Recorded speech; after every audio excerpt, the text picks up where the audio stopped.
Sam, and thanks for checking out this video. Make sure to hit the subscribe button down below, hit the bell notification if you get to the end, and if you enjoyed everything, also give the video a thumbs up. So as always, I wanted to tell you about my reading month. I didn't read as much as I normally do. I only finished 14 books, which is, considering there are some months where I finished like 20 something.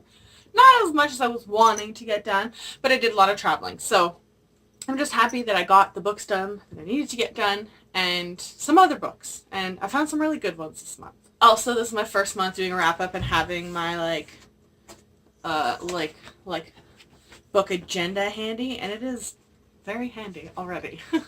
So this month I read Strange Practice by Vivian Shaw, The Return of Sherlock Holmes by Sir Arthur Conan Doyle, I'll Be Gone in the Dark by Michelle McNamara, Dry by Niall and George Schusterman, Jacoby by William Ritter as a reread, Ace of Shades by Amanda Foody as a reread, Beneath the Citadel by Destiny Soria, Ruby Red by Kirsten Gier, Gier, I keep wanting to say Greer, that sounds normal, but it's Gier. Artemis Fowl by Ian Colfer, I honestly don't know how to pronounce his first name, but that famous guy who wrote that famous book series named Artemis Fowl. A Winter's Promise by Christelle Debos, The Girl from Everywhere by Heidi Healig as a reread, Truth Witch by Susan Dennard as a reread, East by Edith Petu, and lastly, Arch Enemies by Marissa Meyer. So favorites, it's actually kind of a difficult one this month. There were 3 that really stood out. Though, I mean, I picked, let's do it the other way then. Let's go from, worst to favorite. Then we end on a higher note, right? Okay, so we'll start with my least favorite. Unfortunately, very easily, my least favorite book this month was A Winter's Promise by Christelle Debos, and it's sad, because I had such high promises for this book, and, high hopes, and, the cover is so pretty, but, I mean, the story itself is quite flawed and slow. Geez, is it slow. And that's from someone who can deal with slow books, as long as there's something else going on. But boy, is it slow. The biggest issue with it was the translation. It's not a good translation. I don't say that to be mean. It was just very choppy language and awkward sentence structure, and it was very distracting on top of the book not being the greatest. Just, some characters and some plot issues, but that very well could be simply because of the translation. I honestly don't know. So, unfortunately, this one. Most surprising book this month? I'm going with this one because, honestly, I was expecting to go in and just tear it up. Just absolutely want to shred this book. But I didn't hate Ruby Red by Kirsten Gier. I hate the cover of it. Welcome, this is my channel. My name is Sam, and I hate covers with people on them, especially when it's just photographed people. Couldn't even take the time to hire someone to design it, at least Charlie Bowater, or I don't know, what's a book with paint, really any middle grade book with people on it is at least designed, right?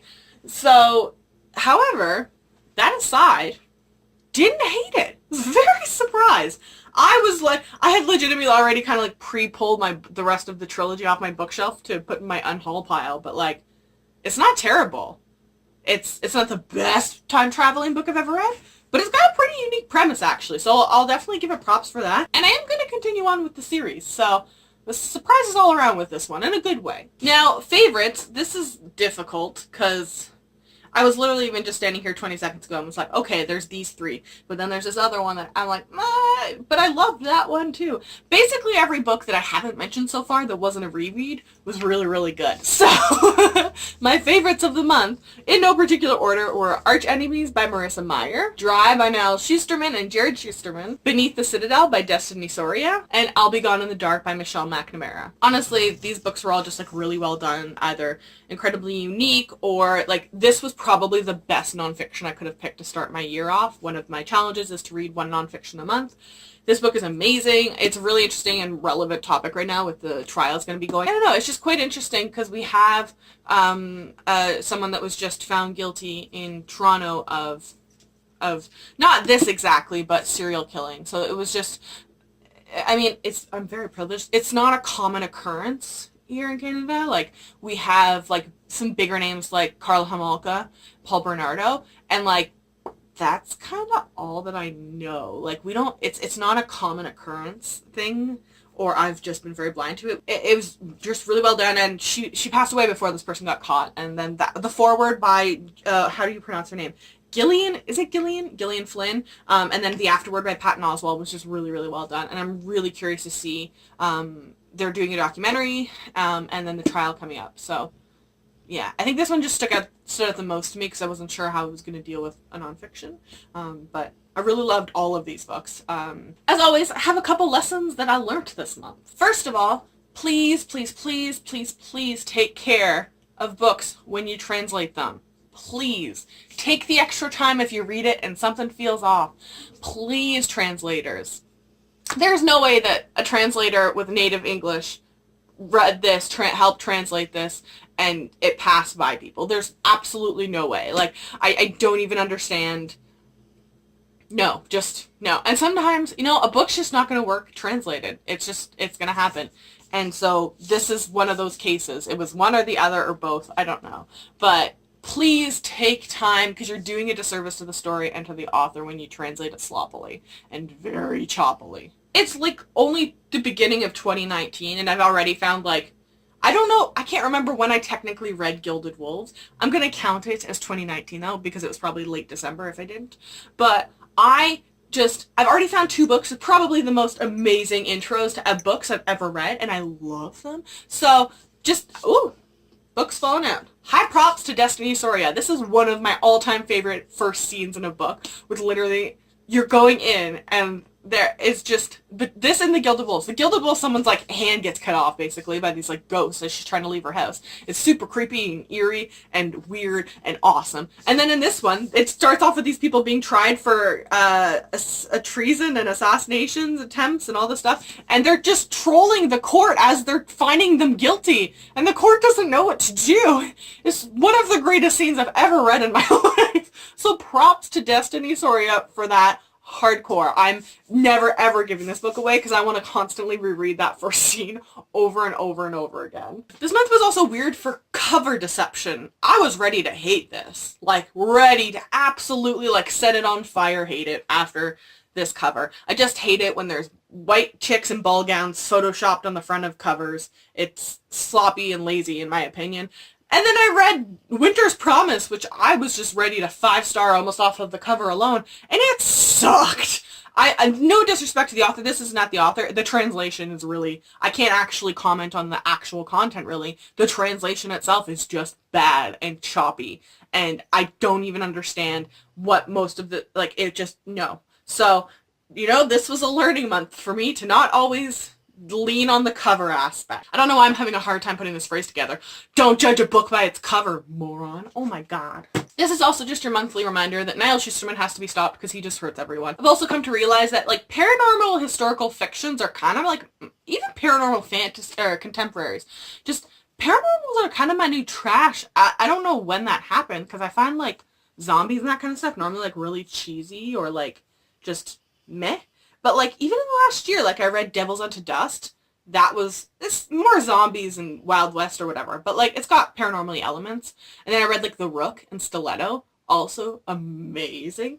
And then I read Strange Practice, which I think I ended up giving it 3 out of 5 stars. However, it's still an interesting premise. I'm really digging this concept of, like, people that are vampires or zombies or, like, mummies living in this real world. Also, Marissa Meyer attacks me with every book. I've just come to realize that she's not going to write a bad book. She just doesn't. I also really want Leigh Bardugo and Marissa Meyer to do a joint book together, like a Jay Kristoff and Amy Kaufman situation. I don't know if they are writers that could do that, because it takes a specific type of people to be able to write with another person. Let alone, I don't know how Jodie Meadows, Brody Ashton, or Cynthia Hand do a book with 3 people. Like, that's got to be absolute chaos. But, like, I feel like they'd write amazing books together. And lastly, I think this was in January.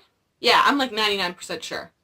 In January, we had Roshni Chofsky in the TBR and Beyond group, and she misspoke when she said something once and said she had an idea for a book set, she said the first time, a mystery, a murder set in Atlantis. And I went, excuse me? What? What did you just say? And then she kept talking, and then I asked later, and she's like, oh, did I say Atlantis? I meant Atlanta. I'm like, oh, okay, that's cool. But we need to get back to this concept of setting books in Atlantis. I need a like a regular, like traditionally published book. I don't care if it's Roshni or like, I don't know who's a big author that I love. Maybe Brittany Cavallaro could do it. Oh, she could. I feel like she could do some interesting stuff with that. Or like, I don't know. I would say Laurie Forrest, but I need her to finish the Black Witch books first. Who's Leigh Bardugo could do some really messed up stuff with that, I think. Oh my god, I'm totally blank. Oh, Stephanie Garber. She could do some really messed up things. Set a book in Atlantis. I need a regular, like a popular YA book to come out. And it has to be set in Atlantis. I don't care what the actual premise of the story is. I need a book set in Atlantis, okay? And like, I've had some people who are like, oh, my friend is self-publishing her own work. That's great. I'll probably try and give it a go. But I need like a big release. Like, it's got to be something that's like, oh, Carrie Maniscalco. She could, yes.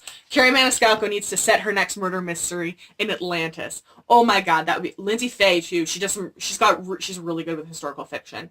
Yeah. Okay. So there's some authors there. I've called you out. Sebastian de Castell could mess with it too. He's really good at like building on worlds in high fantasy, but I feel like that would be a cool premise that he could do some real damage with. Huh. Well, who else is, I'm thinking, Heidi Healig would probably be pretty good too, because she has that ability to pull in like elements of like history into the fantasy worlds, which is kind of Atlantis, and then maybe bringing colonization. Oh, Ryan Grodin could be good too. Okay, I need to stop this. Just someone's tell some authors that they need to get their book published in a traditional publishing fashion. It has to be set in Atlantis. And then tag me the Goodreads link when that book goes up, because I need it in my life. Like, hardcore need it. I'm also looking at you, Amber Linatush, because I asked you for it, and you were like, no, I have to finish my other books that I have on the go. No. We need to work on an Atlantis book. Those are my demands. So that was my absolute chaotic January wrap-up. I definitely read like maybe a fifth of the amount of books that I hauled this month, which is interesting on its own. And I mean, I don't know that I'm really going to unhaul any books this month. I might get rid of A Winter's Promise. I really probably am. I love the cover, but like I just get annoyed now when I look at it. I feel like just let down by the cover almost. I don't know. Anyways, that's been my I keep wanting to say December. That was my January. Let me know in the comment section down below what you did in the month, what you read, if you read any of these, and what your thoughts were. I would love to know. Make sure to check the description box down below. I will link all of these books through their Goodreads pages, and I will also link all of my social media. If you follow me, I will follow you back.